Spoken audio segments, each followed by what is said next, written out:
30 times.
Stop.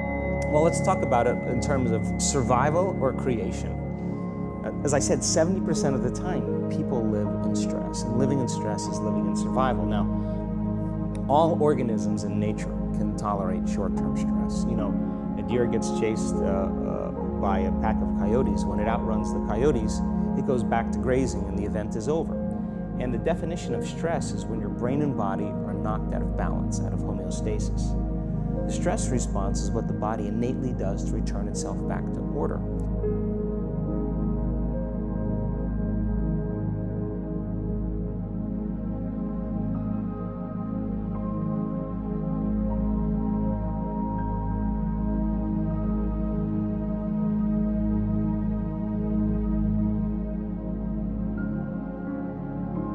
When you feel the urge to breathe, you breathe in fully and keep it for 10-15 seconds. Then that's one round. Fully in and keep it. And now you press your belly, the neck, and then the head. And now you are able to tap into the brainstem. And yeah, that's it.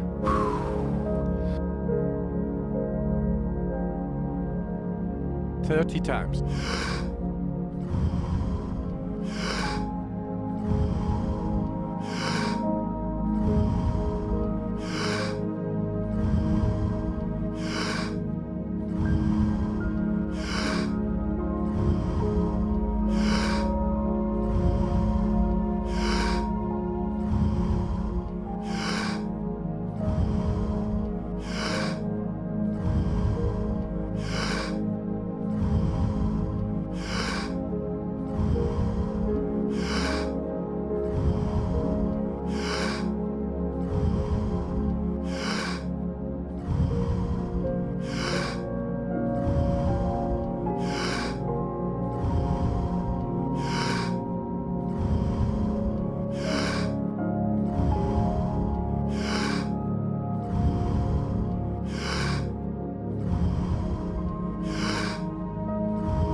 Stop. You're driving down the road, someone cuts you off, you jam on the brakes, you give them the finger, and then you settle back down and the event is over and boom, now everything's back to normal. But what if it's not a predator that's waiting for you outside the cave, but what if it's your coworker sitting right next to you, and all day long you're turning on those chemicals because they're pushing all your emotional buttons.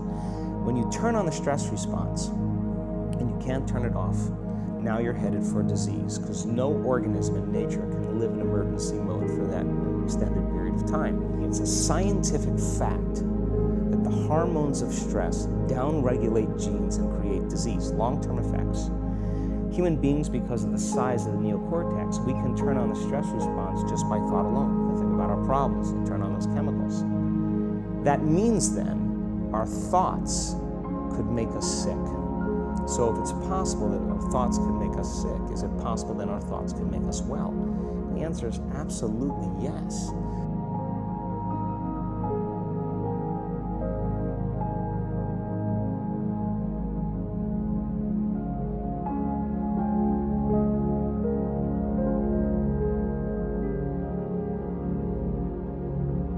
When you feel the urge to breathe, you breathe in fully and keep it for 10-15 seconds. Then that's one round. Fully in and keep it. And now you press your belly, the neck, and then the head. And now you are able to tap into the brainstem. And yeah, that's him.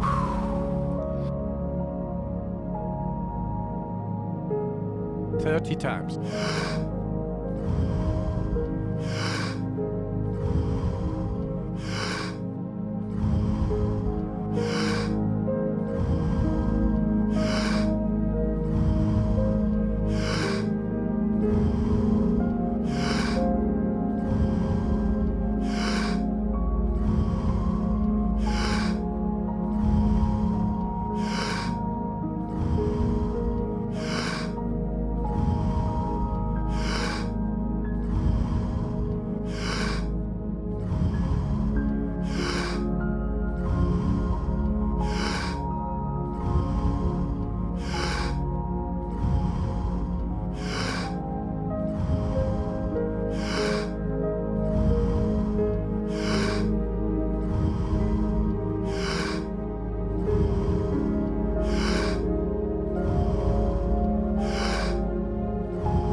Stop. So then, what are the emotions that are connected to survival? Let's name them. Anger, aggression, hostility, hatred, competition, fear, anxiety, worry, pain, suffering, guilt, shame, unworthiness, envy, jealousy. Those are all created by the hormones of stress. And psychology calls them normal human states of consciousness. I call those altered states of consciousness.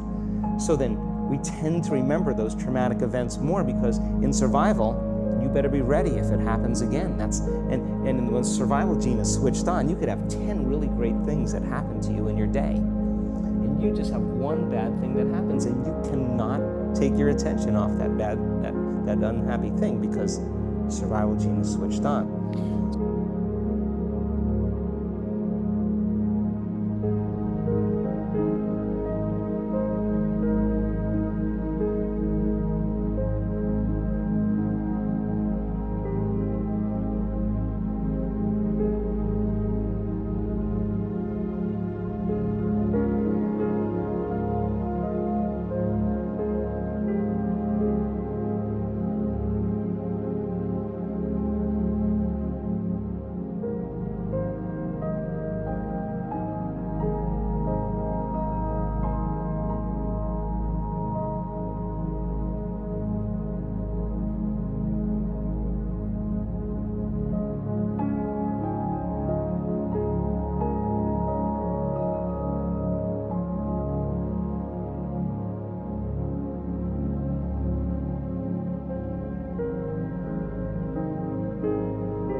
When you feel the urge to breathe, you breathe in fully and keep it for 10-15 seconds.